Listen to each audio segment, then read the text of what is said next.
السلام علیکم ورحمۃ اللہ وبرکاتہ۔ میں حضرت علامہ مولانا مفتی محمد شفیع نقشبندی صاحب سے ادباً گزارش کرتا ہوں کہ لا الہ الا اللہ کا صحیح معنی مطلب وضاحت فرمائیں اور محمد رسول اللہ کے کیا معنی ہیں۔ السلام علیکم ورحمۃ اللہ وبرکاتہ۔ الحمد للہ رب العالمین والصلاة والسلام علی سید الانبیاء والمرسلین وعلی آلہ واصحابہ وذریاتہ واہل بیتہ اجمعین۔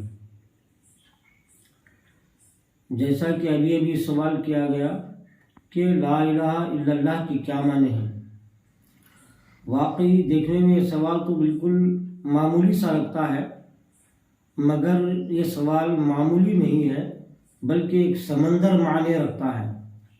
اس کا معنی و مطلب، اس کا مفہوم سمندر کے برابر ہے۔ آئیے عزیزان گرامی، میں آپ کو سیدھا سادہ میں ترجمہ بتا دیتا ہوں۔ لا الہ الا اللہ کے معنی ہے اللہ کے سوا کوئی معبود نہیں، لیکن اس ترجمے سے مکمل طور پر آدمی سمجھنے سے قاصر ہے، کلمے کو صحیح طریقے سے نہیں سمجھا۔ آج کل مسلمان صرف کلمہ تو پڑھتے چلے جا رہے ہیں، 100 نے 1000 مرتبہ کلمہ پڑھ رہے ہیں، مگر کلمے کو سمجھے نہیں۔ 100 بار نہیں، 1000 بار نہیں، 1,00,000 مرتبہ بھی کلمہ پڑھ لیں، لیکن جب تک کہ کلمے کے معنی و مطلب کو سمجھیں گے نہیں تو پھر وہ کلمہ پڑھنا بھی فائدہ نہیں پہنچائے گا۔ اس لیے کہ کلمے کے اندر کچھ معنی ہے، وہ معنی کو جاننا ضروری ہے۔ کلمے میں کچھ حروف ہے، حروف اصل نہیں ہے، اس حروف کے اندر جو معنی ہے وہ معنی اصل ہے، اس معنی کو سمجھنا ہے اور اس پر ایمان لانے والے کو مسلمان کہتے ہیں۔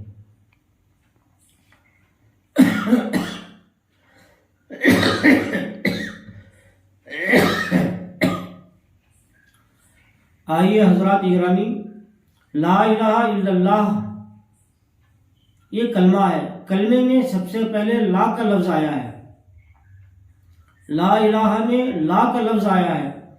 لا کے معنی ہے نہیں ہے، یعنی نہیں ہے کوئی معبود۔ اس کا مطلب یہ ہے لا قادر الا اللہ، لا خالق الا اللہ، لا رازق الا اللہ، لا حی الا اللہ، لا قیوم الا اللہ، لا موجود الا اللہ۔ جتنے بھی صفات ہیں اللہ تبارک و تعالیٰ کے، وہ تمام کے تمام صفات کو مخلوق سے نفی کرنا ہے، یعنی جتنے صفات اللہ تعالیٰ کے ہیں، یعنی اللہ تعالیٰ کے اندر جو خوبیاں ہیں، وہ خوبیاں کسی اور میں شامل نہ کرنا، یہ اصل کلمہ ہے۔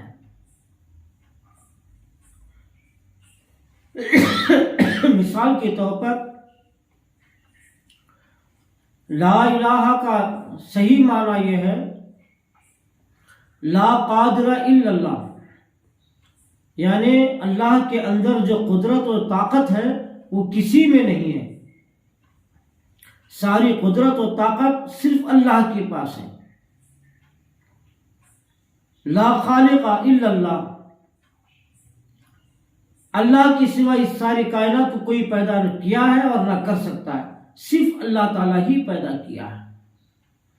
تو پہلے جو لفظ لا آیا ہے، لا سے انکار کرنا پڑے گا کہ اللہ کے سوا کوئی معبود نہیں، اللہ کے سوا کوئی دوسرا خدا نہیں، اللہ کے سوا کوئی خالق نہیں، اللہ کے سوا کوئی قادر مطلق نہیں، یعنی اللہ جیسا قدرت طاقت والا ہے ایسا کوئی نہیں ہے، چاہے نبی ہو، چاہے رسول ہو، چاہے فرشتے ہو، چاہے ولی ہو، یا غوث پاک ہو، یا خواجہ غریب نواز ہو، یا کوئی بھی ولی کیوں نہ ہو،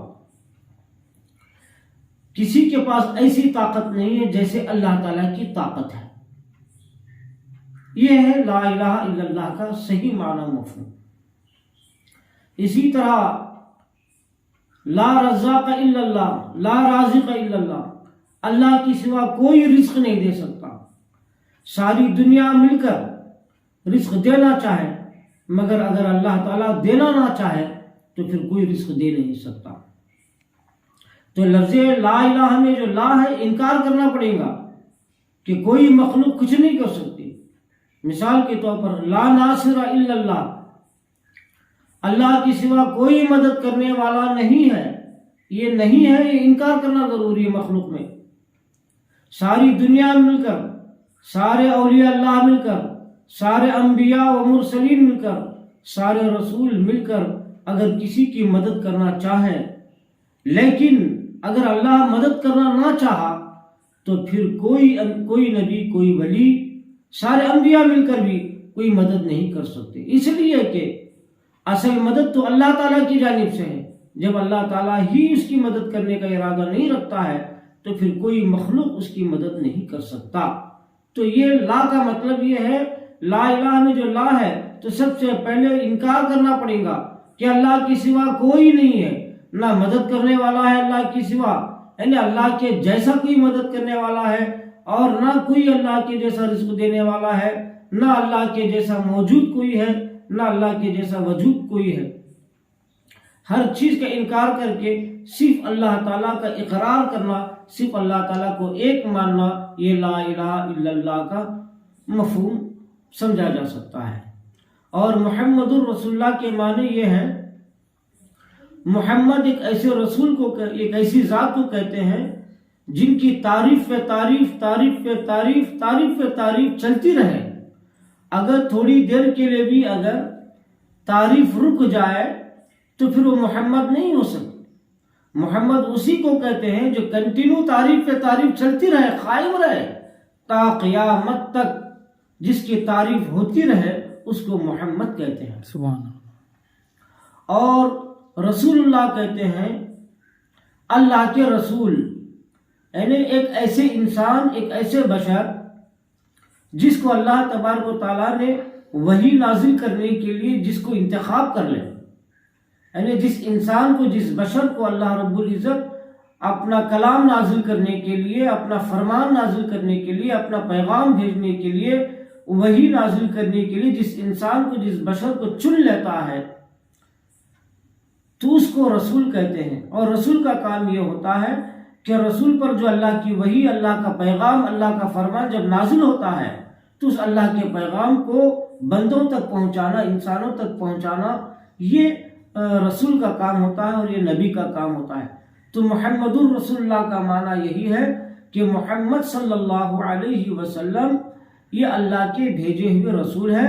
اللہ نے ان پر وحی نازل فرمایا ہے اور اللہ نے ان سے کلام فرمایا اور اپنا کلام نازل فرمایا تاکہ بندوں تک اس کا پیغام پہنچا سکے.